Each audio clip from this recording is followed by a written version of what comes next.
Africa Summit and launch. It's happening on Thursday, May 1. That's tomorrow. I'll let these ladies introduce themselves and then we'll get into the conversation. Hello, good morning. Hi, how are we doing? Very well, thank you. It looks as though you ladies have had breakfast. Not really. Not really. But I'm feeling the energy in the studio. We brought energy. Because I was going to tax you. I was going to say, "Where's my breakfast?" The energy, the energy is high. But please let us know who you are and your connection to the summit. Okay, my name is Nkechi Akunle, CEO Access View Africa. I'm on the steering committee for Women in Sustainability Africa Summit. My name is Nanaya Sewasapon, the founder and the convener for Women in Sustainability Africa and the summit. Lovely. And also the general manager for EIB Network. I see. It is good to see you. Good morning, ladies. We also have in the studio. Yes, my name is Dr. Kai. Excuse my appearance, I just flew in from Washington, D.C. Okay. I'm a principal in Blueprint Global Group and the visionary founder for Connecting 1 Million Women in Trade. Amazing. Great to see you, ladies. Also, Akwaba. Yes, good to see you. She's speaking. Okay. I think we need to get something energizing, maybe watch it to start off the morning. Aha. Going straight to that. Straight to that. Maybe kenke, something with a lot of spice, kickstart the morning. But let's dive straight into it. What inspired the launch of the Women in Sustainability Africa Summit, and why is now the right time? Good question. So, Women in Sustainability Africa came about through a research that I was doing for my PhD thesis. I mean, planning towards it. I've not done it yet. I'm yet to start. And I saw that there's still a big gap towards the achievement of the SDGs. We are in 2025 and the deadline is 2030. But we're so far away. We've barely even achieved about 40% from the last report from the United Nations. Then I wanted to look into it why, and realized that one of the biggest reasons is because women have not been involved. If we look at the number of women or the percentage of women and women or in this world, in Africa, in Ghana, and women are not too involved, either they don't know much about it, or they are doing something in sustainability, but they don't even know how to link it up to the goals.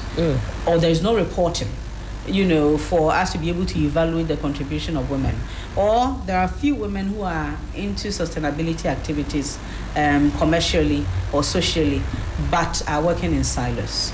Then there are women who have not heard of it at all, and it's so abstract to them. So the idea was to bring all these women together, every woman, and educate, also ask women how they can contribute to the achievement of the goals, and together lead us all, men, women, lead the world, lead Africa, because this is about Africa, lead Ghana, lead Africa towards the achievement of the SDGs. As a matter of fact, if you look at the SDGs, the goals that are set, it was made for Africa. It's very relevant to Africa. We need it. So it's something that we need to hold close to our heart. And women, as we know, are strong when it comes to ethical leadership. So who best to lead it for us than the women? Now, as we are pushing women to lead the charge, to drive all of us toward the achievement of the SDGs, we're also trying to look at the inequality gaps that continually stares us in the face. Right. The inequality, as much as many women are being empowered and all of that, still there is a big gap. So we're looking at what catalytic ideas, what initiatives can we take to change something?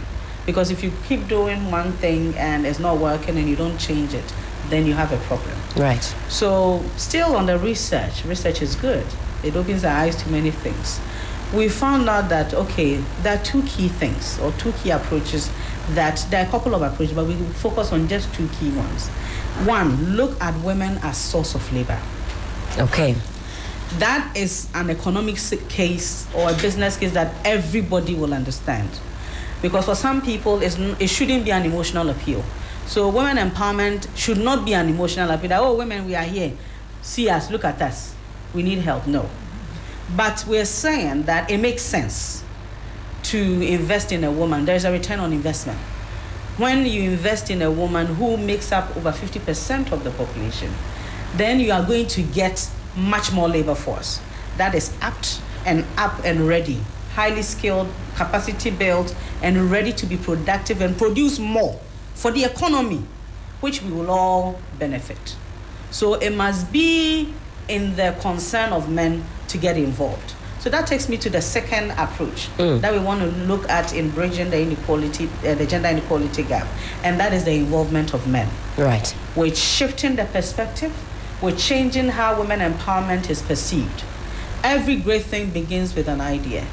And we are selling this idea. We want churches to hold it. We want organizations to hold it everywhere, that the gender inequality gap can never be closed. We'll be fooling ourselves if we think we'll be doing it like this and it will close. It will never be closed unless we involve the men, unless we seek the support of the men, unless we carry the men along. Right. We respect each other. We're humble to each other. We reason with each other. We're ready to listen and ready to move together. That way, we'll be able to get also the perspective of women towards gender empowerment, which will be refreshing. Than when it is just us women who meet and we're just talking about our issues. Men have opinions too about women. That could help us. So let's listen to them. Let's open the door to them. So for the first time at this conference, even though it's a women's summit, you are going to see men, he for she champions. A lot of men are calling, a lot of men are registering. Right. That is what we want to encourage. And there are male speakers then also on the panel. And there are male speakers, so you see the balance in there. So this is an organization of a difference. This is at this launch and the summit, which will be every year, is of a difference, different than any other. And it must not just end there, like I mentioned. It is that idea we are launching, that let everybody take it and run with it. If your organization is into trade or with women, you invite the men along. If you are into education, invite the men along. If it is a church, so you've realized that the Methodist Church Ghana is on board. We're having conversation also with the GPCC, the Pentecostal Council. Right. Let us send this message across to our churches, to all organizations, that there is a new breath of fresh air to gender empowerment. There's a fresh perspective. Let's begin to look at it differently, and we will see the results it will bring. I love that you're also making space for the men to have their say and bringing them along. But as far as driving sustainability efforts are concerned, how are African women already doing this? Okay, when the good thing with the question you asked is that we're in that space, but we don't even, we're not doing so much because we're just scratching the surface. Because when you look at the number of entrepreneurs, the SMEs, 70% of SMEs are women. So when we're talking about lifting ourselves out of poverty, the farm, when you get into the agribusiness, women are in that space. That's right. But the only problem is where are we playing? We're just scratching the surface. The capacity is not there yet for us to be able to do that.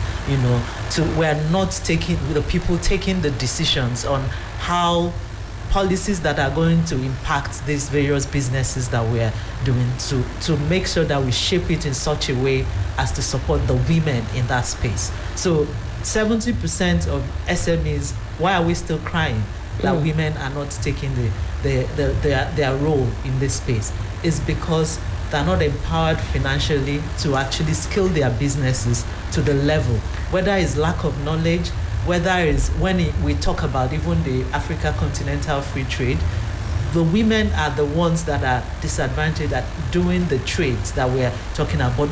At the higher level, we need to be able to focus on what are the things that will enable these businesses actually thrive in the economy today. Right. And that's why when you look at how diverse our partners and the speakers are, is to speak to each and every one of these where the women are.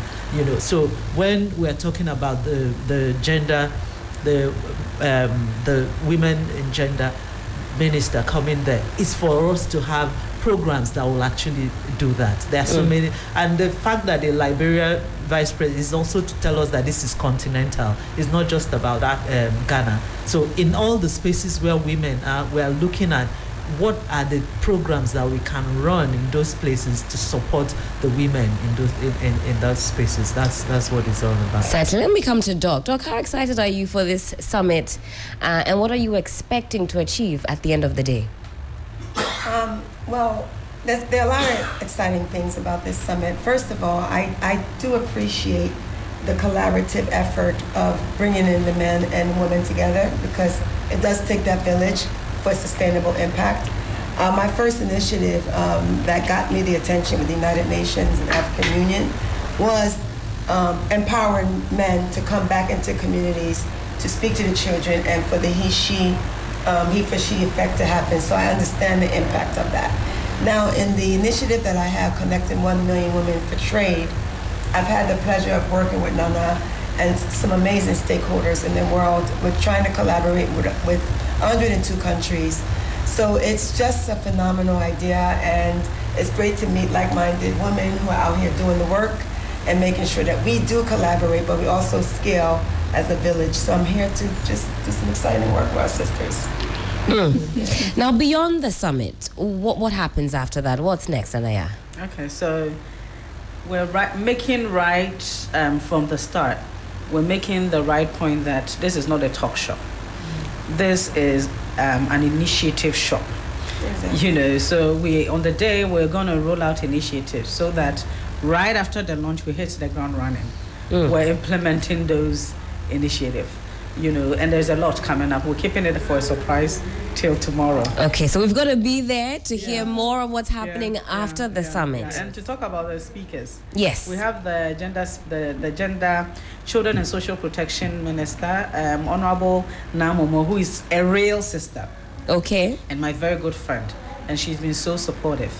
We have the Honorable Rashid Pelpo, who is the Minister for Labor, Jobs and Employment. We have the Honorable Minister for Climate Change and Sustainability, the Honorable Isifu Seidu. We have the Minister for Youth Development and Empowerment, the Honorable George Opariado, also coming and speaking. We have the former Vice President of Liberia, Her Excellency Jewel Taylor, also speaking. We also having the UNESCO country rep for Ghana, His Excellency Edmond, also coming through. We have my CEO Bolare coming in speaking. We have Amma Pratt, the spokesperson and the press secretary for the vice president, also speaking. Of course, there's Dr. K.Y. Dele here, and my great sister, the Maslock CEO. I get excited when I mention her name. Very passionate about women, and on the day, she's going to, give us some great news for women from Maslock. Exciting. Yes, exciting news. So it's going to be a great day, and there are many other personalities and speakers coming through. You have some heavyweights lined up for this first summit of yours. So you can imagine the rest, right? And people are already talking about, okay, when are we having the next one? Let's get through the first one. It's happening Thursday, May 1st, 2025. Wow. Nanaya, do tell us where it's happening, what time, and then we'll all be there. Okay, so it's 8:30 a.m. tomorrow at the Wesley Towers, Ridge.